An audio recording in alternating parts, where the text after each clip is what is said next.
네, 마침에 한 청취자께서 아주 도발적인 질문이 담긴 메모를 보내주셨어요. 왜 우리는 갈수록 더 많은 자유를 누리는 것 같은데 동시에 보이지 않는 무언가에 더 옥죄어오는 느낌을 받을까? 아, 오늘 저희는 바로 이 메모를 단서 삼아서 우리 삶을 보이지 않게 조정하는 엄밀사회라는 이 거대한 시스템의 정체를 한번 추적해 보겠습니다. 네, 바로 그 질문이야말로 오늘 우리가 파헤쳐볼 이야기의 핵심이죠. 청취자께서 보내주신 자료에 등장하는 엄밀사회라는 개념을 길잡이 삼아서 그 시스템이 어떻게 우리 삶을 정밀하게 통제하는지 살펴볼 겁니다. 네네.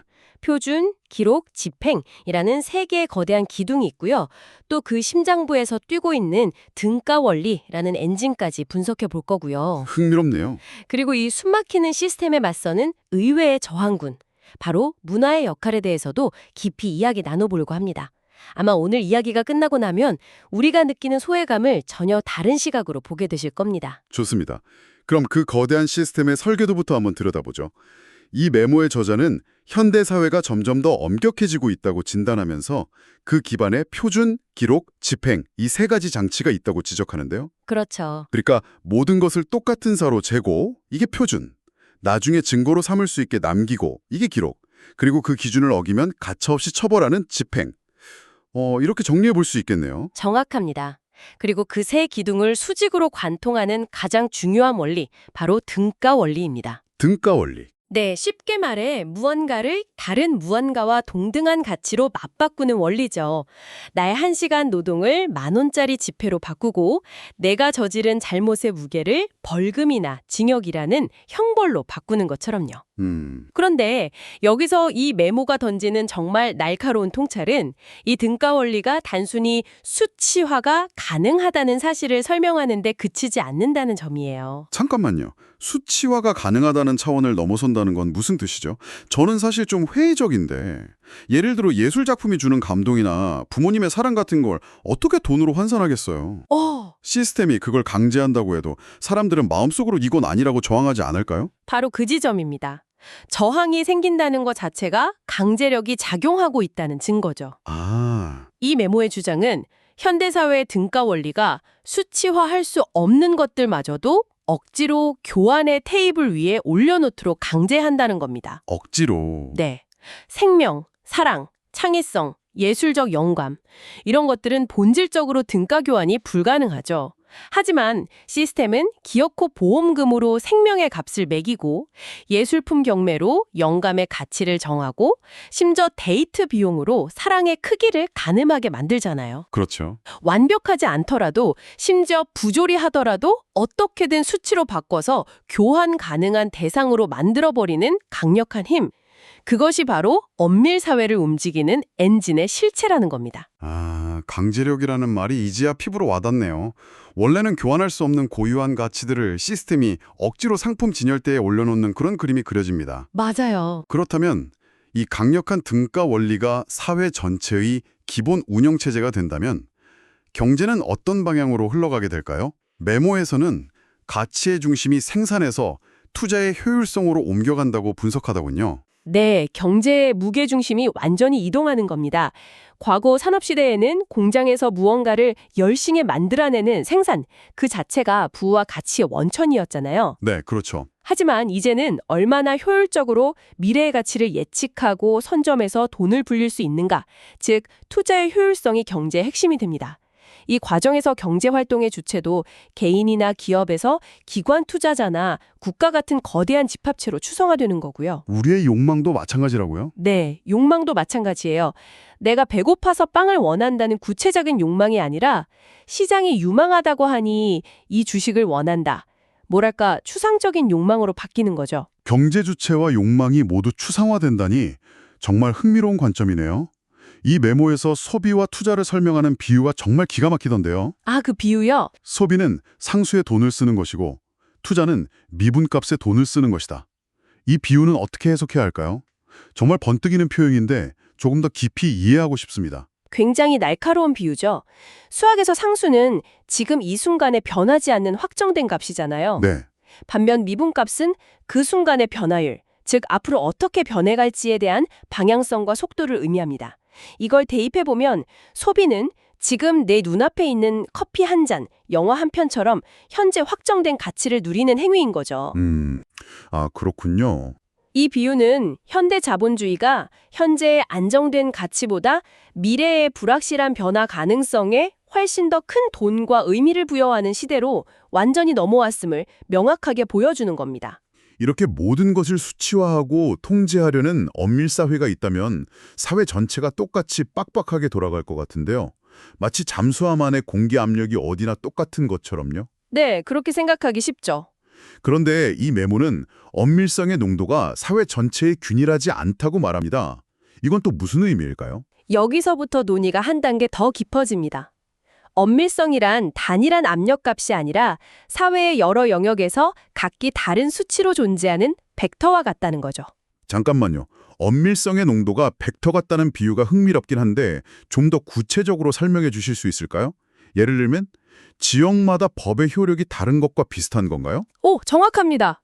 서울 강남의 부동산법은 아주 촘촘하고 엄격하게 적용되지만 국경 지역의 밀수시장처럼 법의 힘이 거의 닿지 않는 곳도 있는 것처럼 말이죠. 정확히 그거예요.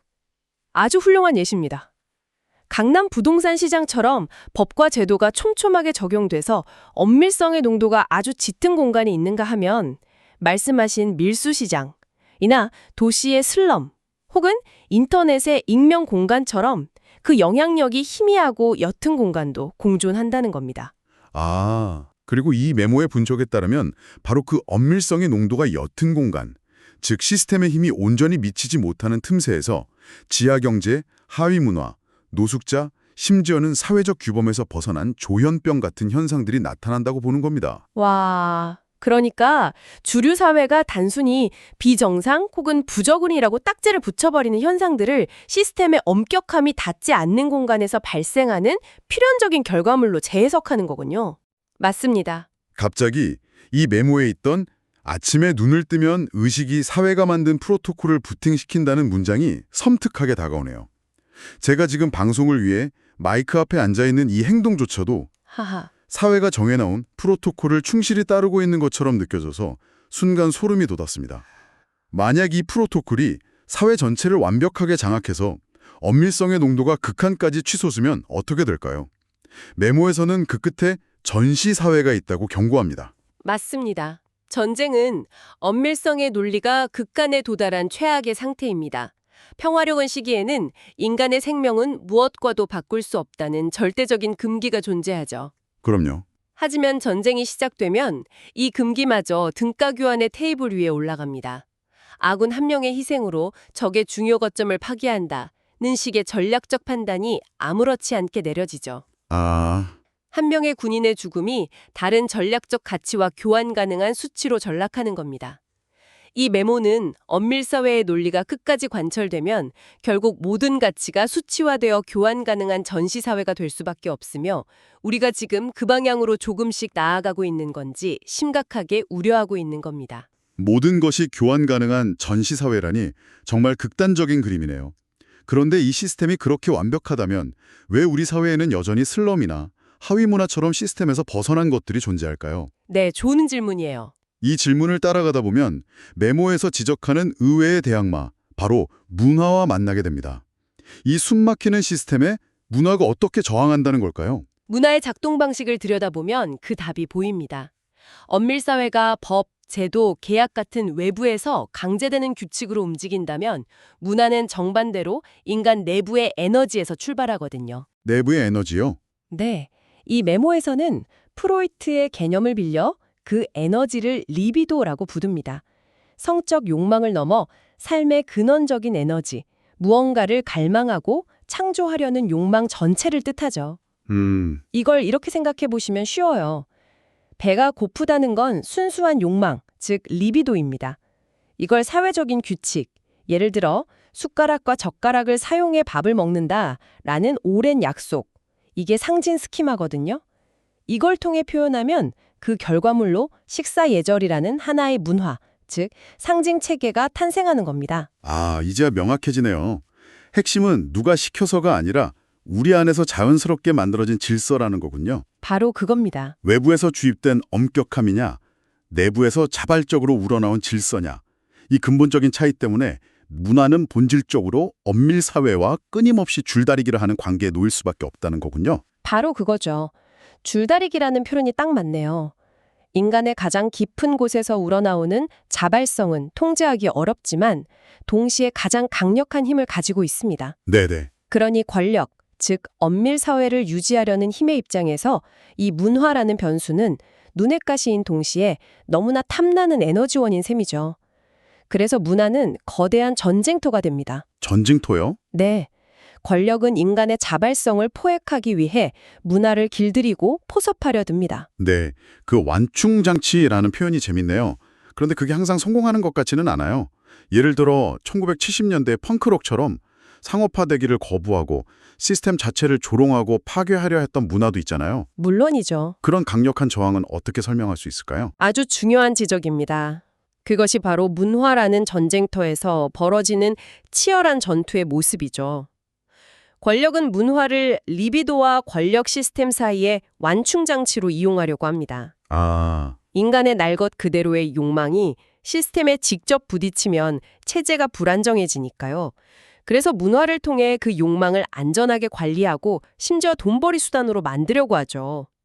그 가장 대표적인 결과가 바로 문화의 상품화입니다. 문화의 상품화? 당신의 그 뜨거운 리비도, 그 열렬한 욕망을 충족시키고 싶나요? 그렇다면 이 엄밀 사회로 들어와서 이 상품을 구매하세요. 라는 메시지를 끊임없이 던지는 겁니다. 아이돌 팬덤 문화 얘기가 나오니 떠오르네요.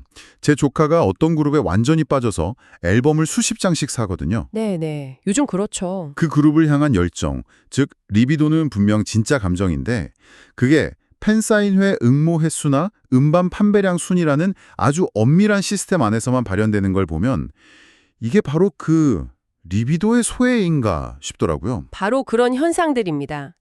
청춘의 열정, 예술에 대한 동경, 어딘가에 소속되고 싶은 욕망 같은 우리의 가장 근원적인 리비도를 결국 자본주의 시스템 안으로 끌어들여 관리 가능한 상품으로 만드는 것. 아, 이 메모는 이것을 현대판 인간소외라고 부릅니다. 과거 마르크스가 말한 인간소외가 공장에서 노동자가 자신의 노동력과 생산물로부터 소외되는 것이었다면 현대의 인간소외는 자신의 가장 내밀한 욕망마저 상품화된 형태로만 충족할 수 있게 되는, 즉 리비도의 소외라고 볼 수 있는 거죠. 그러니까 핵심은 이거네요. 예전에는 내 노동을 빼앗겼다면 이제는 내 가장 깊은 욕망마저 빼앗기고 있다는 것. 그렇죠. 내가 무언가를 열렬히 원한다고 생각했는데 알고 보니 그 욕망마저 시스템이 정교하게 설계한 상품이었다는 거잖아요. 정말 소름 돋는 통찰입니다. 네. 이 거대한 분석이 마지막에는 프로이트와 마르크스로 향하는데요. 현대사회, 특히 권력을 가진 사람들이 여전히 그들의 덫에 걸려있다고 지적하는 대목이 나옵니다. 여기서 말하는 덫은 무엇인가요? 여기서 말하는 덫이란 자신이 어떤 거대한 구조 안에 갇혀 있는지 스스로 보지 못하는 상태를 의미합니다. 아, 보지 못하는 상태? 예를 들어 어떤 정치인이 특정 정책을 추진할 때 자신은 국가의 미래를 위해 가장 합리적이고 이성적인 판단을 내리고 있다고 굳게 믿습니다. 하지만 그 판단의 이면에는 프로이트가 말한 억압된 무의식적 욕망이나 마르크스가 지적한 특정 계급의 이해관계 같은 거대한 구조가 배경음악처럼 깔려있을 수 있다는 거죠. 그 구조에 따라 거의 조건 반사적으로 행동하면서도 자신은 완벽하게 자유의지를 가진 주체라고 착각하는 상태. 이것이 바로 이 메모가 말하는 덫입니다. 체스판 위의 말은 자기가 움직인다고 생각하지만 실제로는 체스 규칙과 플레이어의 의도에 따라 움직이는 것과 비슷하네요. 오, 아주 좋은 비유입니다. 그렇다면 그 덫에서 빠져나올 방법은 없는 건가요?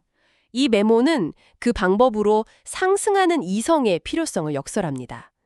체스판의 말이 체스판 전체의 규칙을 볼 수 없듯이 덫 안에 갇힌 상태에서는 그 덫의 구조를 파악할 수 없습니다. 네.